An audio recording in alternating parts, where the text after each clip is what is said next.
The fluorescent lights of the conference room, usually a sterile, moodless white, suddenly felt spotlight hot on my face. This was it, the exit interview. The last 30 minutes I had to spend inside this soul-sucking building before I reclaimed my life. I was prepared.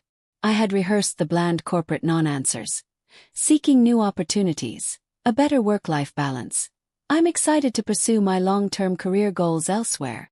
I was going to be calm, professional, and utterly forgettable.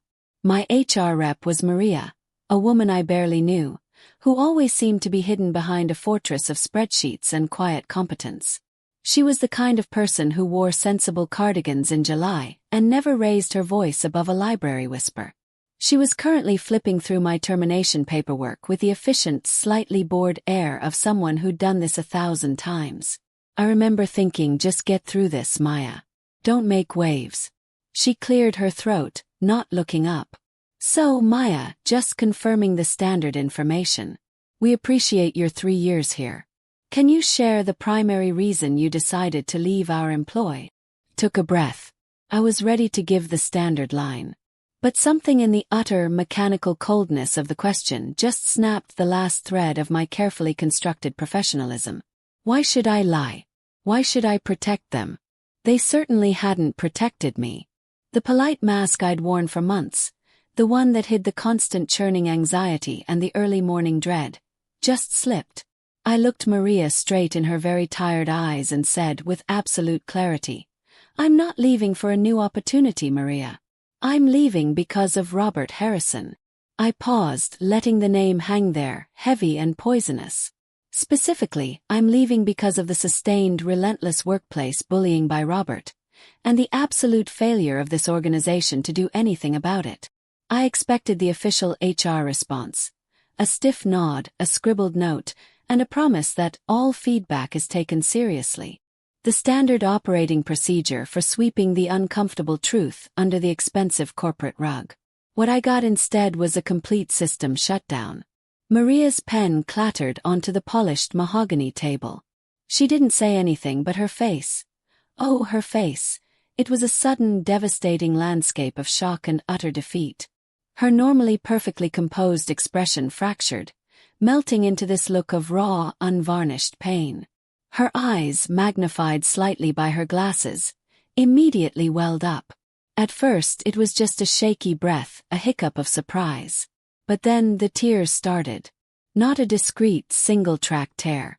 I'm talking about a genuine, silent, and entirely uncontrollable breakdown. Fat, unstoppable drops were splashing onto my exit paperwork, blurring the ink where I was supposed to sign my release. I was honestly terrified. This wasn't in the script. The HR lady was crying. The HR lady was crying during my exit interview. I leaned forward, my professionalism instantly replaced by pure confusion. Maria, are you okay? What did I say? She fumbled in her cardigan pocket for a tissue, her hands trembling so badly she could barely pull one out. She pressed the tissue to her mouth, stifling a sob, and shook her head, unable to speak for a long moment. Finally she managed to choke out, her voice barely a whisper. It's not you, Maya. It's just that. You're not the first. No. I was supposed to fix it. The sentence broke on a new wave of tears. This was no longer just an exit interview. It had instantly morphed into a terrifying, emotional emergency. The air in the room became thick with unspoken secrets and shared misery. I had just cracked open a vault I didn't know existed, and the person on the other side was drowning in what was inside. Her reaction was so extreme, so visceral, that it immediately confirmed every terrible suspicion I had about Robert. I wasn't the only victim, and HR already knew everything. I can still see the little flecks of ink washing away on the paper from her tears. It was like watching the whole corporate lie dissolve right in front of me. I realized in that moment that this woman, the keeper of the company rules, was actually a hostage of them. She wasn't just crying for me. She was crying for herself, and for every other person who had to walk away to escape a toxic environment that she was powerless to change. It was a moment of profound, shared vulnerability with a total stranger. This was where my story really began, not when I decided to quit, but when the HR lady lost it. I was so thrown by this whole thing. Seriously, if you're watching this, drop a comment right now and tell me where and when you're watching. I'm curious how far this story travels. Did I miss something? Was I supposed to sign a non-disclosure agreement before mentioning the bully's name? I just stared at Maria, feeling a terrible kind of connection forming between us in that tiny, cold conference room. I knew I couldn't just walk out the door now. I had to know what was going on. Her tears weren't just water, they were proof. Proof of a problem bigger than my own bad experience, and proof that the system wasn't just broken, it was actively covering things up. Okay, so I'm sitting there, the exit interview has officially gone nuclear, and this poor woman, Maria, is actively weeping into my paperwork. I had to pivot instantly from calmly resigning employee to accidental emotional first responder. I slid the box of tissues closer to her and waited for her to compose herself. It took a few moments, the silence stretching out, thick and heavy, punctuated only by her ragged breathing. Finally, she took a shuddering inhale and pushed her glasses up her nose, attempting to regain some composure. She looked less like a corporate HR representative and more like someone who had just survived a natural disaster. "I am so sorry, Maya," she whispered, her voice still husky with unshed tears. "I shouldn't have done that. That was highly unprofessional." I shook my head immediately. "Don't apologize. Honestly, Maria, I appreciate the honesty. It's more than I've gotten from anyone in this building for the last 6 months." I leaned in a little, lowering my voice conspiratorially, even though the room was soundproofed. "Look, my name is Maya. I was the senior content strategist on the marketing team. My job was, I loved it. I really did. That was the thing that made this whole ordeal so frustrating. The work itself, the campaigns, the creative energy, the team meetings that weren't being run by him, was exactly what I wanted. I remember the day I got the offer letter. I was so excited, doing a ridiculous little dance in my tiny apartment kitchen. This was my big break, the sleek corporate gig I'd worked my butt off for since college. The office itself was this sprawling modern glass tower, all clean lines, terrible abstract art, and endless cubicle farms. The kind of place that looks amazing in a brochure but feels like a stylish prison when you're actually there. My little cube farm was on the 5th floor, a bright spot of camaraderie and shared coffee runs. My backstory was utterly typical. I was the earnest, hard-working professional trying to make her mark, and the company on the surface seemed to value that. They had all the buzzwords: inclusive culture, open-door policy, employee wellness initiatives. They had a meditation room, for goodness sake. It was all a beautiful, well-crafted facade. I'd been there 3 years. The first 2 were genuinely good. I was getting promoted, praised, and was feeling settled. Then Robert Harrison got promoted to the Executive VP of Operations, which somehow gave him oversight on cross-departmental projects, meaning he ended up in my orbit. That's when the rot started to spread. Maria had pulled a new tissue from the box and was twisting it nervously in her lap, avoiding my gaze. I wanted to establish that I was a person, not just a line item on her paperwork, to build that connection we'd started when she cried. "Look, Maria," I continued. "I came in here ready to say I was leaving for greener pastures. But your reaction tells me everything. You know about Robert, don't you?" She took a shaky breath and nodded once, a small, weary motion. "I know. Oh God, Maya, I know." That's when I introduced the physical proof I'd brought, the small detail that showed how serious this was. I didn't come in here empty-handed. I documented everything. Every dismissive comment, every public shaming, every single time he undermined my work to the point where I was questioning my own sanity. I pulled out a plain black moleskin notebook from my large work bag. I placed it on the table between us. It wasn't a sleek company tablet. It was a physical testament to months of agonizing misery. "This is my resignation letter, Maria. But it's also proof. I have dates, times, witnesses, the whole sickening chronology of how this man operates." The notebook felt heavy on the table, a weight of evidence that seemed too substantial for its size. Maria just stared at it. She didn't reach for it. She just watched it like it was a ticking bomb. Her eyes had a haunted, knowing look, the look of someone who had seen that kind of detailed complaint before. It solidified the emotional connection we'd started in Section 1. She wasn't an adversary. She was a gatekeeper who had realized the gate was built on quicksand. The quiet, sweet HR lady, who had always seemed so focused on filing vacation requests and ensuring compliance forms were signed, was clearly dealing with a moral crisis far bigger than anything I had imagined. She was trapped, and my notebook, my detailed account of Robert's toxic behavior, was clearly ringing a deafening alarm bell for her. "Maya," she finally whispered, leaning forward, her voice low and tight with controlled emotion. "The fact that you have all of that. I appreciate you bringing it to my attention. But please, put it away for now. We need to be discreet." Her sudden urgency, the need for immediate secrecy about a notebook of all things, made the hair stand up on the back of my neck. This was more than just a bad manager. This was an organizational cancer. I slipped the notebook back into my bag, my heart starting to pound against my ribs. I had been prepared for a fight, for denial, for corporate jargon, but not for shared fear. That small, quick motion of hiding the book cemented our alliance, drawing an invisible circle of trust around the table. The sweet HR lady Maria was confirming that she was on my side, but that she was operating in a genuinely hostile environment. The air in the conference room was no longer just heavy with Maria's tears. It was thick with a palpable, unspoken fear. Her request to hide my detailed notebook, the one I'd meticulously filled with Robert's transgressions, was a chilling confirmation that this wasn't just a case of a bad boss. This was something far more insidious, something the company actively wanted to keep under wraps. My carefully planned exit interview had spiraled into an unexpected, hushed confession session. I leaned back, trying to appear nonchalant, but my mind was racing. Maria was the HR rep. Her job was to handle these things, to be the neutral party, the company's moral compass.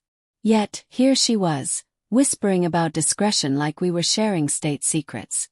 It was a stark reminder of the sterile setting we were in, the bland conference room, the framed corporate values poster on the wall that ironically preached integrity and transparency. It felt like a stage set for a play where the actors had gone off script and revealed the rotting backstage. Maria, the quiet, almost invisible HR lady, was the last person I expected to become an accomplice in this corporate drama. She usually handled the mundane: benefits enrollment, vacation requests, and making sure everyone completed their annual harassment training modules. The very training Robert Harrison would undoubtedly have breezed through with a smirk. Her desk, if you ever peeked over her cubicle wall, was always impeccably organized, stacked with binders labeled with department codes and policy numbers. She was the embodiment of corporate process, and now she was hinting at a massive systemic breakdown of that very process. "Maria," I started, keeping my voice low, mimicking her earlier tone. "Why the secrecy? If you know about Robert, and I clearly know about Robert, then what's stopping this from being dealt with?" My question hung in the air, echoing the frustration of every person who has ever faced workplace injustice. It wasn't just my direct conflict with Robert. It was the layers of complicity and silence that were truly suffocating. She finally looked at me, her eyes red-rimmed but now hardened with a desperate resolve. "It's not that simple, Maya. Robert, he's untouchable. Or at least, he's been made untouchable." She laced her fingers together on the table, twisting them until her knuckles were white. "I've been here 7 years. I've seen this before. He picks someone, usually someone talented, someone who threatens his fragile ego, and he systematically breaks them down. He isolates them, undermines their work, spreads rumors. It's textbook." The chill that ran down my spine wasn't just from the air conditioning. It was the realization that my experience wasn't unique. It was a repeated, calculated pattern. I was just another casualty in Robert's twisted game. The secondary challenge here wasn't just dealing with Robert, but understanding why he was allowed to continue. Why was a company that prided itself on its people-first culture allowing a predator to roam free, destroying careers and lives? It deepened the engagement, shifting my personal grievance into a broader moral dilemma. This wasn't just about my exit. It was about exposing a rot that went deeper than one person. But HR is supposed to protect employees, Maria, I countered, my voice tight with indignation. Isn't that your job? To ensure a safe working environment. Why haven't you done anything? Her gaze dropped to her hands again, and she finally revealed a crucial, heartbreaking piece of the puzzle. I have done something, Maya. Over the past 2 years I've had complaints. Formal complaints. Informal whispers. People coming to me just like you did, detailing the exact same patterns of behavior. I documented every single one. She paused, taking a shaky breath. I kept a file. A physical file, separate from the official HR system, just in case. Names, dates, emails, incidents. Everything I could gather. I thought if I had enough evidence, irrefutable proof, that no one could ignore it. I thought I could make a difference. The way she said, I thought I could make a difference, was soaked in such bitter disappointment, such profound regret, that it hit me harder than any anger could have. It wasn't just my story she was validating. It was the story of countless others. Maria, the quiet HR lady, wasn't just a bystander. She had been trying in her own methodical way to fight the good fight. But something or someone had stopped her. The rising tension in the room was almost unbearable. It was like we were two people trapped in a sinking ship, and she was revealing that she actually had a lifeboat, but someone else had cut the ropes. So, where is this file, Maria? I asked, my heart hammering. If you have all that, why isn't Robert in trouble? Why am I leaving instead of him? She squeezed her eyes shut for a moment, and when she opened them, they were filled with a desperate, pleading look. Because my boss, the head of HR, she told me to delete it. All of it. The words hung in the air, a devastating blow. The company wasn't just ignoring Robert. They were actively covering for him, using their own HR department as a shield. The quiet HR lady, tasked with protecting the employees, had been commanded to erase their suffering. My conflict with Robert was now layered with the revelation of a systemic cover-up, a moral dilemma that threatened to swallow us both. The rising stakes were clear. This was no longer just about me leaving quietly. It was about the integrity of the entire organization, and Maria's own complicity, however unwilling. Maria's confession, the devastating truth that her boss, the head of HR, had ordered her to delete the entire file of complaints against Robert Harrison, hit me with the force of a physical blow. It wasn't just a betrayal. It was an act of corporate censorship that confirmed my deepest fears. The system wasn't broken. It was working exactly as intended, protecting the powerful at the expense of everyone else. I now understood the source of her profound distress, her uncontrollable tears from the start of the interview. She was carrying the moral weight of dozens of erased injustices. I felt a surge of cold, pure rage. Not the hot, personal anger I had for Robert, but a deeper structural fury at the sheer audacity of the cover-up. I leaned forward again, my voice barely audible, raw with controlled emotion. She told you to delete them. When? Why? She must have known what was in those files. Was she trying to protect him, or the company? Maria swallowed hard, her eyes darting nervously toward the door, as if the walls themselves had ears. She reached for the water pitcher on the table, her hand shaking so much she had to use both hands to pour a small glass. She took a slow, deliberate sip, trying to buy time, trying to find the words to articulate something truly monstrous. It was 3 months ago, she finally managed, her voice steadier now, but still flat with trauma. Robert had just been given the oversight promotion, the one that put him in your department's orbit, Maya. I instantly remembered the crocodile dung sunscreen of corporate promotions, the stench of undeserved success lingering in the air. Robert was rewarded for his behavior, not penalized. I had just finished adding 2 new formal complaints, the ones that detailed his manipulation tactics, the ones that had me genuinely worried about the employee's mental health, Maria continued. I compiled the full report, everything from the last 2 years, and I walked it straight to my boss's office, expecting her to finally take action. I thought this was enough. I presented the file, confident that the sheer volume of evidence would force her hand. But the reality, as Maria recounted it, was sickening. Her boss, a woman named Vanessa who always wore power suits and an impenetrable expression, didn't even read the file. She glanced at the cover page, saw Robert's name, and then pushed the thick binder back across the desk toward Maria. She looked me dead in the eye, Maria recalled, her own eyes reliving the moment, and she said, "Robert Harrison is a revenue driver. He just secured our largest client in the APAC region. These are all, and I quote, unsubstantiated HR complaints. They are a liability, Maria. They expose the company to risk we can't afford. I need you to digitally purge everything and dispose of the physical file immediately. Report back to me when it's done. We are closing the book on this." The words revenue driver and liability struck me cold. That was the moral arithmetic of the corporation. People's suffering weighed nothing compared to profit margins. Robert, the tyrant on the 10th floor, as I described him in my detailed setup, was literally too valuable to fail. And Maria, the sweet, quiet HR lady, was given a moral death sentence, to become an accomplice in the cover-up, effectively deleting the victims' voices. The layer of conflict had just thickened into a solid wall of institutional corruption. "And you did it?" I asked, hating the question, knowing the answer was yes but needing to hear it. This was the moment of ultimate moral dilemma for Maria. The ultimate failure of the system. Maria's face crumpled again, but this time there were no tears, just immense shame and self-loathing. I shredded the physical documents that day. I spent the next week deleting the files from the main server. I felt sick, Maya. Physically sick.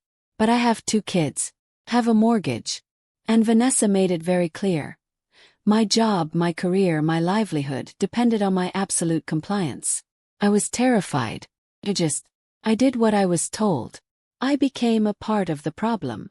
She buried her face in her hands for a moment, the picture of professional defeat. This was the turning point in our conversation, and arguably the story. Maria's confession had now shifted the focus from my personal conflict with Robert to a high-stakes ethical confrontation with the entire organization. I was prepared to walk away clean, licking my wounds and starting fresh. But now I knew the truth.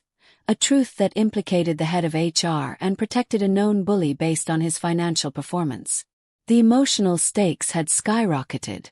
I couldn't just sign my exit papers and leave this behind. Not with the knowledge that Maria was forced to destroy evidence of so many people's pain. This was no longer just about me escaping. This was about justice for every name in that erased file. I was standing at the edge of a moral cliff, and Maria, the quiet HR lady, had just handed me the rope I needed. The choice was clear. Use the knowledge to walk away and protect myself, or use it to fight the system and risk everything. The thought of that shredded, erased file filled me with a sudden, fierce resolve. Maria's confession had changed everything. I was no longer an employee trying to make a clean exit. I was an accidental recipient of insider information about a massive cover-up. The sheer injustice of it, the realization that the company valued Robert's revenue driver status over the mental health and careers of countless employees, fueled a cold, intense resolve in me. I was leaving anyway. What did I have to lose by fighting? I pushed my empty coffee cup aside and lowered my voice even further, leaning across the table toward Maria. "Okay, Maria. Listen to me. The physical documents are gone, shredded. The server files are purged. I understand why you did it, and I understand the position you were put in. But those names, those stories, they can't just vanish into the corporate void. This is a pattern of abuse. Robert needs to be stopped." I hesitated, then looked her straight in the eye. "When you told me you were documenting all this, you mentioned keeping a file. A physical file, separate from the official HR system. Was that the one Vanessa told you to shred? The full binder?" Maria nodded slowly, a deep, miserable sadness in her gaze. "Yes, the binder with all the formal complaints. I watched it go through the shredder. It was the hardest thing I've ever done at this job." She paused, then pressed her lips into a tight, thin line. "But that wasn't the only thing I was tracking, Maya." My heart leaped into my throat. The layer of conflict had just deepened again. This was the quiet stash of evidence, the piece of the puzzle I hadn't even known to ask for. I held my breath, waiting for her to continue. I started to get paranoid about 6 months ago, after Robert was given that promotion, she admitted, her eyes darting nervously toward the conference room door handle again. I didn't trust Vanessa, and I definitely didn't trust Robert. The physical file was for the official, formal complaints, the paper trail. But I also kept a digital shadow file on my personal computer.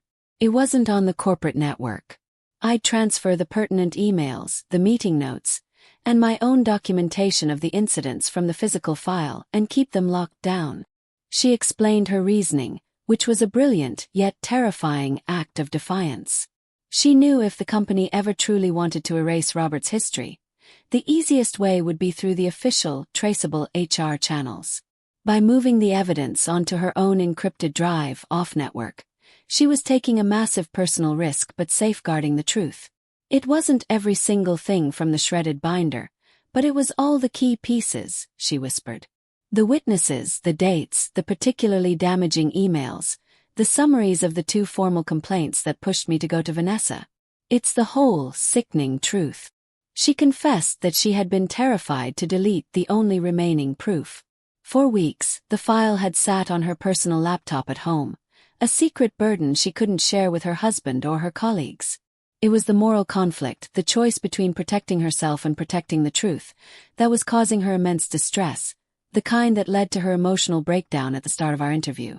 She was carrying the shame of having complied with Vanessa's order to destroy the official evidence, but also the guilt of knowing the full truth still existed, hidden away. I didn't know what to do with it, Maya, Maria admitted, her voice cracking with the emotional weight of it. I knew I couldn't leak it myself. I would lose everything, my job, my reputation, maybe even face a lawsuit for theft of company information. But I couldn't just format the drive. Those were people's lives, their careers. And I didn't want him to get away with it. It was a profound moment of realization for me. Maria hadn't just been passively documenting. She had been actively resisting the cover-up in the only way she felt safe doing. She had become an unexpected whistleblower, operating in deep cover within the HR department. My hesitant revelation of my own black moleskine notebook, remember that little stash of evidence, had been the catalyst. It showed her that I was serious, that I was detailed, and most importantly, that I was already out the door. I was the person with the least to lose. I was the safe harbor for her dangerous truth. Maria, I said firmly, my mind spinning with the implications of this digital stash. If that file exists, we can't let it die with your shredder shame. That file is the only evidence left. That file is the fight. I was practically vibrating with adrenaline now. I expected her to deny me access, to pull back, to protect herself, but instead, she just looked at me with a desperate, pleading hope. My journey to leave the company had just become a mission to expose its corruption. The silence in the conference room was no longer just heavy. It was electric. Maria had admitted that a secret, digital shadow file existed, the one she'd been terrified to destroy, the one holding the collective misery of everyone Robert had ever bullied. The fact that she, the quiet, compliant HR lady, had possessed the foresight and courage to create a backup off-network was a revelation. It confirmed she wasn't just a victim of the cover-up. She was an unwitting mole. I was the person, the outsider, who could finally turn her fear into action. Maria, this is huge, I breathed, my voice barely a whisper. But if Vanessa finds out you kept this, you could be in serious trouble. We have to be smart about this. She nodded frantically, her fear palpable. I know, Maya. That's why I'm sitting here in this state. I was going to format the drive today. I truly was. But then you walked in and you said Robert's name and you looked so broken and I just couldn't. I just needed to know someone else knew the truth. She pulled a tissue from the box and dabbed at her eyes one last time, a gesture of finality. She was done crying. Now it was time for action. The file, I pressed. It has to get out of the building.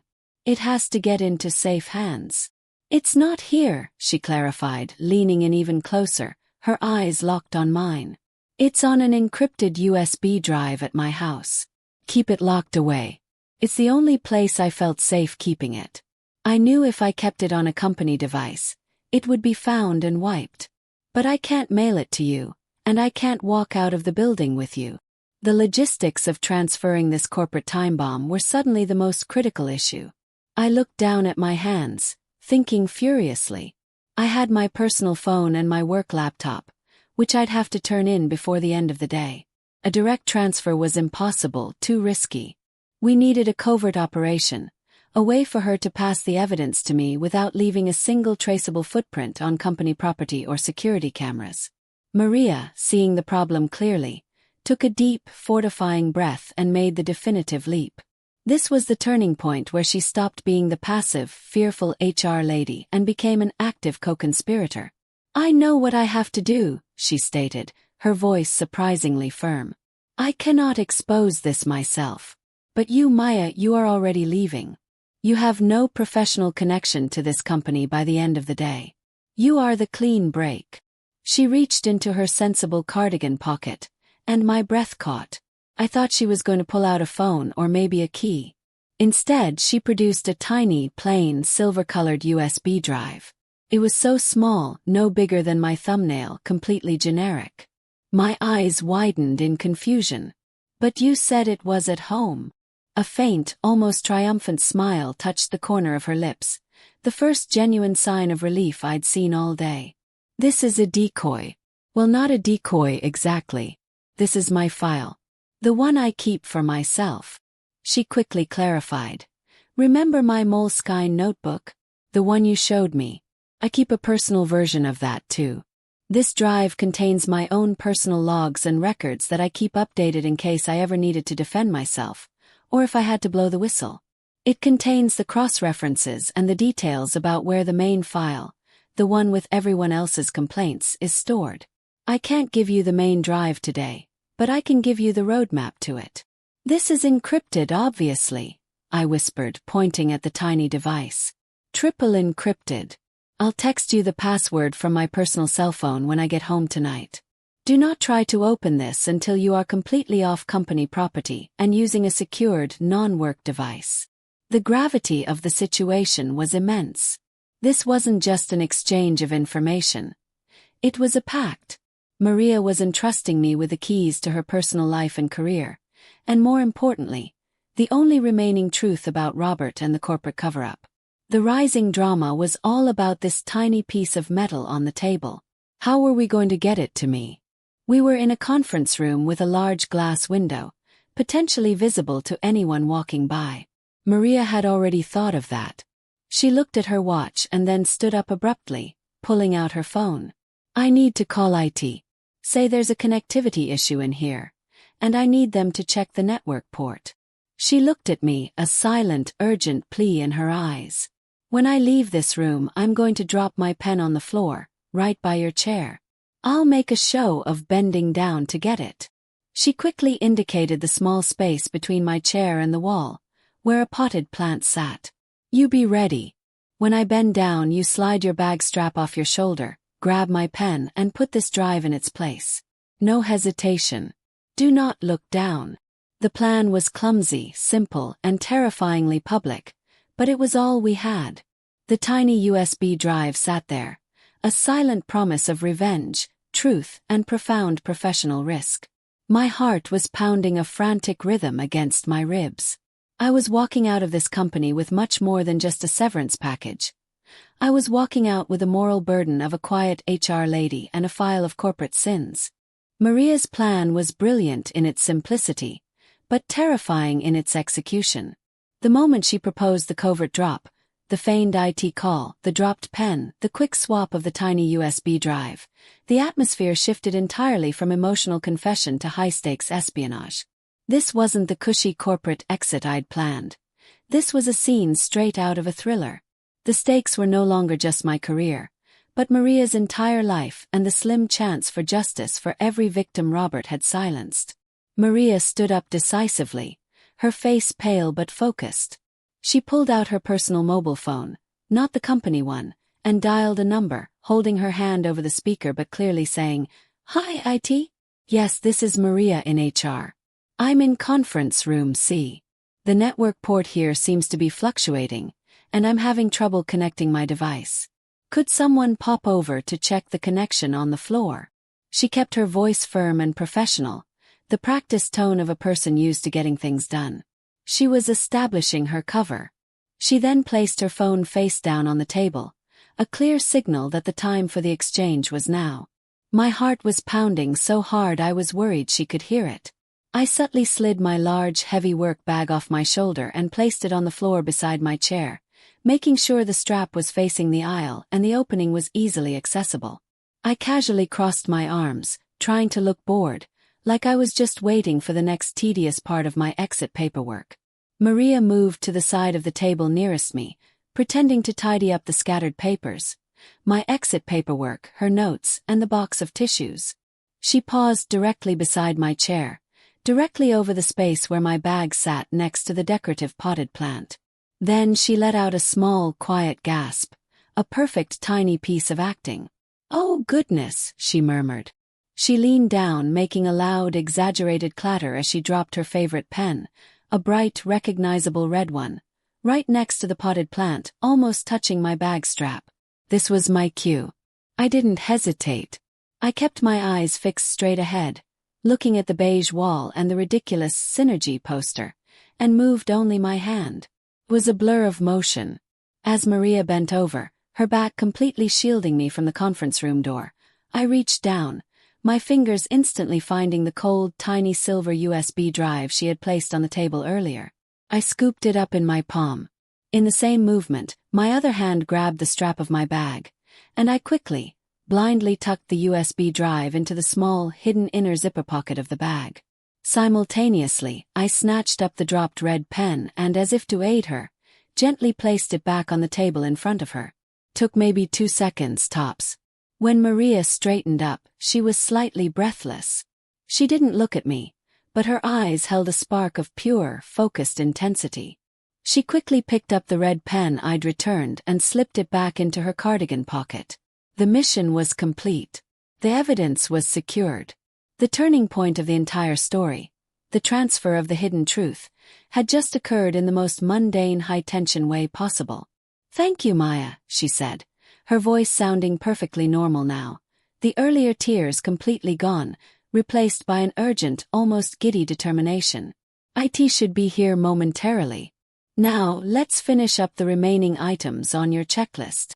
She flipped the page on the HR form, returning instantly to the stoic, corporate Maria, but the air between us was permanently changed.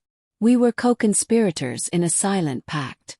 The knowledge that the digital lifeline, the tiny encrypted USB drive, was now safely zipped inside my bag made me feel both terrified and incredibly powerful.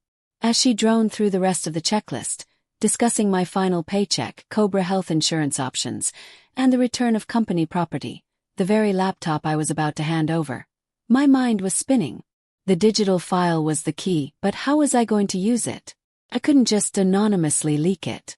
It would put a target on Maria's back, and given the ruthless nature of the cover-up, that was a risk I couldn't take. I had to create a distraction, a way to make noise without naming the source. I had to stage the ultimate HR confrontation, not with Maria, but with her boss, the architect of the cover-up, Vanessa. The IT guy, a young man with a lanyard full of badges, knocked tentatively and walked in right on cue. Maria played her role perfectly, showing him the inert network port, diverting his attention while I signed my final documents, my signature now feeling less like a resignation and more like a declaration of war. I signed the final piece of paperwork, officially ending my employment, while the IT guy was still fiddling with the network port. The transition back to normal corporate life, even with a tiny smoking gun USB drive hidden in my bag, was jarring. Maria, the calm, corporate Maria, escorted me out of the conference room. We exchanged a final, loaded look that said everything without a single word. "I have it. Be safe. The fight begins now." I took the elevator down, my mind racing. I couldn't go home yet. The file Maria had given me wasn't the full archive, but her personal roadmap. A detailed log with encrypted cross-references pointing to the location and contents of the main digital stash at her house. The full resolution to my problem, the full truth, was hours away. But I had an opportunity right now before I walked out the door forever to set the stage. I had to create a distraction, a kind of professional noise bomb, that would alert the top of the food chain that their cover-up was possibly compromised, without giving away Maria as the source. The target was obvious: Vanessa, the head of HR, the one who had ordered the deletion of the evidence, the one who had deemed human suffering a liability. She was the architect of the silence, and I needed her to know that the silence had been broken. Instead of walking straight to the main lobby, I subtly veered off toward the executive offices on the 10th floor. My heart was pounding, the kind of aggressive rhythm that makes your ears feel fuzzy. I paused outside Vanessa's office, a sleek, glass-walled space overlooking the city. Her door was predictably closed. I took a deep breath, trying to calm the adrenaline coursing through me. I didn't have to accuse her outright. I just needed to plant a seed of doubt, a suggestion that her carefully orchestrated plan had failed. I walked up to her administrative assistant, a nervous-looking woman named Chloe, who immediately recognized me. "Hi, Chloe. I know Vanessa is busy," I said, leaning in and lowering my voice, making it sound urgent and confidential. "But I just finished my exit interview with Maria, and something came up that is highly sensitive. I need 5 minutes with Vanessa right now." Chloe looked terrified. "Oh, Maya, I can't interrupt her. She's in a critical meeting." "Chloe, listen to me," I insisted, maintaining the urgent whisper. "This is about Robert Harrison. And this is about risk mitigation for the company. It's about something Maria and I just discussed regarding files that were supposed to be purged. She needs to know immediately." That was the key, the subtle hint. I mentioned Robert's name, the subject of the cover-up. I used the corporate buzzwords, risk mitigation, to signal urgency. But most importantly, I used the loaded phrase, files that were supposed to be purged. It was a direct callback to the specific order Vanessa had given Maria. The look of instant, pure panic in Chloe's eyes confirmed I had hit the mark. She knew exactly what files I was talking about. Vanessa hadn't kept her hands entirely clean. She'd clearly told her assistant enough to make her complicit and terrified. Chloe's hand immediately flew to her headset. She paused for a tense second, then whispered into the mic, her eyes darting between me and the closed glass door. She clearly conveyed my message, the urgency of the words Robert, Maria, and files that were supposed to be purged. The effect inside Vanessa's office was immediate. The door didn't even fully open. It flew open. Vanessa stood there, her expression a perfect mask of icy composure, but her eyes were wide with a chilling mixture of fury and fear. She had been caught completely off guard. "Maya," she said, her voice dripping with artificial sweetness, "I understand you have completed your exit. My schedule is currently full. Whatever you have to say can be sent to me in an email." She was dismissing me, trying to reassert control. I met her gaze evenly, feeling a deep, satisfying confidence that came from knowing I held the real power in this interaction. "I can't, Vanessa. This information is highly sensitive and relates directly to the integrity of the company's compliance with its own policies. It is about a pattern of behavior that was, shall we say, documented. And I'm afraid that documentation might be slightly more durable than you were led to believe." I paused for effect, letting the word durable hang there. "I'm leaving now. But I strongly suggest you look into the status of certain records that were allegedly deleted. Failure to do so would, of course, create significant liability." I didn't wait for her to respond. I just nodded, a polite, professional nod, and turned on my heel. I could feel her furious gaze boring into my back as I walked away. My heart was still hammering, but now it was a drumbeat of triumphant adrenaline. I had planted the seed. I had confirmed her worst fear, that the erased evidence, the evidence of Robert's villainy, was still out there, possibly in my possession. I burst out of the heavy glass doors of the office tower, not running, but walking with an urgent, purposeful stride. The cityscape blurred around me, and the fresh air tasted like freedom and danger. The confrontation with Vanessa, the head of HR, had been pure theater, and I knew it would land like a lead balloon in her perfectly manicured world. The tiny encrypted USB drive, my digital lifeline, was a solid weight inside my bag, a counterweight to the months of corporate gaslighting and abuse. I didn't head home. Instead, I found a quiet coffee shop several blocks away, a place with anonymous Wi-Fi and the low, comforting hum of city life. I ordered a strong latte and settled into a corner booth, pulling out my personal laptop. I needed to act fast. Vanessa would already be scrambling, likely questioning Maria and trying to ascertain the true extent of the durable documentation I had hinted at. My personal cell phone buzzed. It was an unknown number, a burner I had used once before for a private transaction. The text message was short, cryptic, and clearly from Maria. Key 4L. Tinth diet arche. I typed the password carefully, my fingers trembling slightly. The file Maria had given me wasn't the full archive. It was the roadmap. I inserted the USB drive into my personal laptop and, after entering the complex encryption key, a single detailed document popped up. It was titled, Shadow File Index. Robert H. Accountability. The document wasn't a collection of victim statements. Instead, it was Maria's meticulously crafted insurance policy. It contained a comprehensive list of file names, the dates they were created, the actual company server paths they were deleted from, proving the purge, and crucially, a secure cloud-based storage path where she had uploaded the full multi-gigabyte archive of all the deleted complaints. She hadn't kept the main file on a single physical drive at home. She had used a secure, off-site, anonymous cloud server, accessible only through multiple layers of authentication, an incredibly smart move for someone who had to fear a raid on her personal property. The roadmap document contained the final piece of the puzzle, the cloud login and the second, even more complex encryption key to access the full Robert H. accountability file. I took a deep, steadying breath and executed the instructions. It took nearly an hour of careful, deliberate steps, connecting to the anonymous server, entering the 20-digit access key, and finally, watching the progress bar as a massive folder began downloading to my secured hard drive. This file contained everything: emails, transcribed meeting notes, dates, times, and the names of at least 7 other employees who had been bullied or forced out by Robert. It was the complete, undeniable proof of a toxic pattern and a conscious, high-level cover-up. This was the ultimate turning point and the highest point of rising drama. I now held the nuclear option. My initial conflict with Robert was irrelevant. I was now standing at the precipice of a full-scale corporate crisis, armed with the evidence needed to expose not just a bully, but the system that protected him. I had to decide how to use it. A quiet leak to an internal ethics line would likely be buried. A public leak to a tabloid might be dismissed as disgruntled employee gossip. I needed a strategy that leveraged the internal panic I had already created with Vanessa.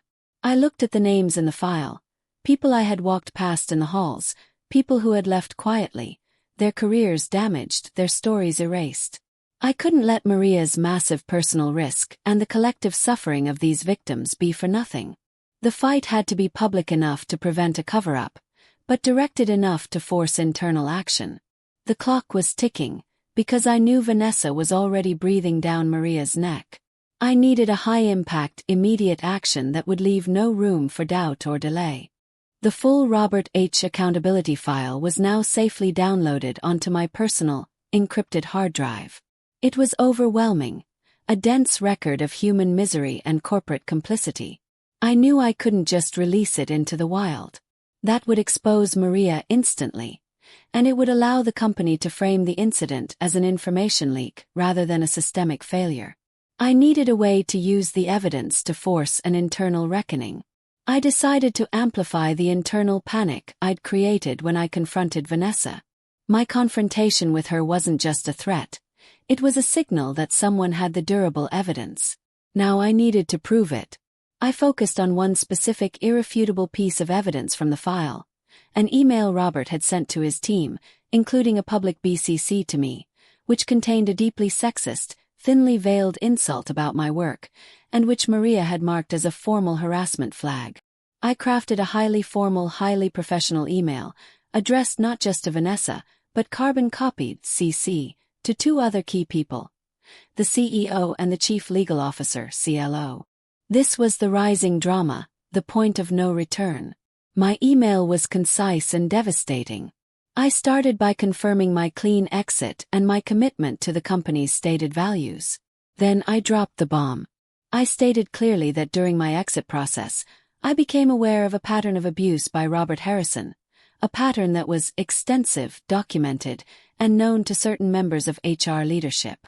I didn't claim to have the full file, but I referenced the specific email, the sexist insult, and stated that I was in possession of a subset of critical evidence demonstrating this pattern, including documentation of the head of HR's direct order to purge the official records. I included a single non-redacted attachment, the highly damaging sexist email from Robert, with a specific subject line and date clearly visible. This was a precise strike, a small taste of the much larger file, confirming I wasn't bluffing. I finished the email with a clear ultimatum, not a demand. I stated that the full documented evidence had been shared with a third party, a blatant lie, but necessary for protection, and that if a full, independent external investigation into Robert's conduct and the subsequent HR cover-up was not initiated and publicly announced by the close of business the following day, the entire file would be passed to a reputable national news source. I stressed that the current situation constituted a massive fiduciary risk and a grave threat to the company's reputation and compliance standing. I signed off professionally, closed my laptop, and hit send using the coffee shop's anonymous Wi-Fi. The act of pressing that button felt like launching a missile. It was the ultimate betrayal of my earlier promise to myself to just walk away clean, but it was the only ethical path left. I had staged the confrontation in Vanessa's office, Section 8, to create panic, and now I was following it up with tangible, undeniable proof that I was holding the evidence. By CCing the CEO and the CLO, I went over Vanessa's head, ensuring she couldn't bury this like she had buried the physical files. I forced the issue to the highest possible level, making it a legal and financial problem rather than just a personnel problem. The rest of the day was an agonizing wait. I kept my phone on silent, expecting absolute chaos. I knew that email was likely causing a 5-alarm fire in the executive suite. The rising drama had peaked. Now, all I could do was wait for the dominoes to fall, hoping the weight of the evidence and the public threat was enough to crush Robert and the culture that protected him. The quiet after hitting send on that email felt like the deep, unsettling silence before a massive storm. I didn't get a call, a demand, or a threat. The company's legal team clearly was in full crisis mode. I spent the evening nervously tracking the news and social media, waiting for the first sign of a ripple. The news broke the following morning, exactly 1 hour before my deadline for external release. It didn't come in the form of a press release, but as an internal memo that immediately leaked onto the professional network where former employees still congregated. The subject line was chillingly formal. Urgent. Personnel change and internal review. The text, signed by the CEO himself, was a carefully worded masterpiece of corporate damage control. It announced the immediate termination of Robert Harrison, effective immediately, citing a newly discovered failure to uphold the highest standards of professional conduct. Crucially, it didn't stop there. The memo also announced the launch of an independent, third-party investigation led by an external law firm. This investigation wasn't just focused on Robert. It was explicitly tasked with reviewing HR processes, past employee feedback mechanisms, and internal compliance protocols regarding a respectful workplace. That was the company's code for, "We know about the cover-up, and we're bringing in outside help to look into Vanessa's actions." My high-stakes confrontation and the email threat had worked. The CEO and CLO had recognized the existential threat to the company's reputation and had cut the rod out, starting with Robert, to mitigate the larger scandal. The ripple effect was immediate and dramatic. Robert's name, already poisoned, was now toxic. Colleagues who had once tolerated him were now quietly telling stories. The floodgates of suppressed information were creaking open. The CEO's public move had essentially given everyone who had been silenced, from the victims in Maria's file to the employees still working there, permission to finally speak. I watched all this unfold from the safety of my new home office, a profound sense of vindication washing over me. I wasn't the one who had forced Robert out by being bullied. I was the one who, with Maria's courage, had exposed the truth. Later that afternoon my phone rang. It was an unrecognized number. I hesitated, then answered. Maya. It's Maria. Her voice was low, shaky, but imbued with a strange, nervous energy. Maria, are you okay? What's going on there? It's chaos. Complete chaos, she whispered. Robert was escorted out this morning. Full security detail. No goodbye, nothing. And Vanessa? She's in meetings all day. No one has seen her. The external investigators are already here, setting up on the 10th floor. They're interviewing people now. Then she said the most important thing. Vanessa just called me into her office. She was pale.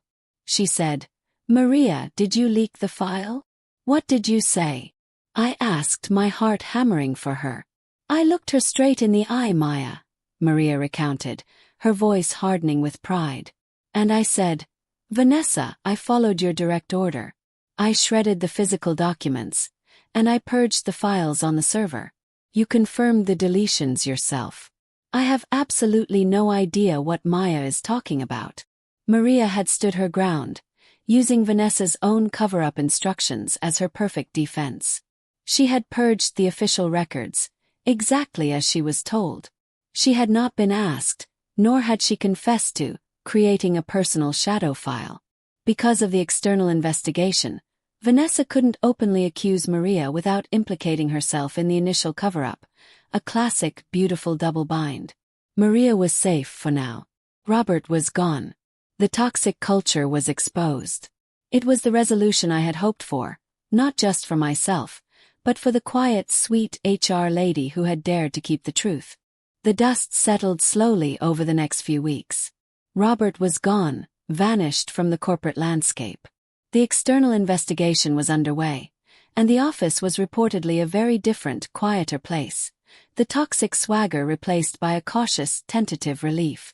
The fallout was widespread. A few weeks later, Vanessa, the head of HR, officially resigned to pursue other opportunities, the classic corporate code for being quietly forced out. The new management made a public show of prioritizing employee wellness and instituted stricter oversight on executive behavior. Justice in the corporate sense had been served. My own life resumed, now happily focused on a new, much smaller company with a culture that actually felt inclusive. I never returned to the old building. But my connection with Maria didn't end with the exit interview. A week after Vanessa's resignation, Maria texted me from her personal phone. Coffee. Saturday. Not near the office.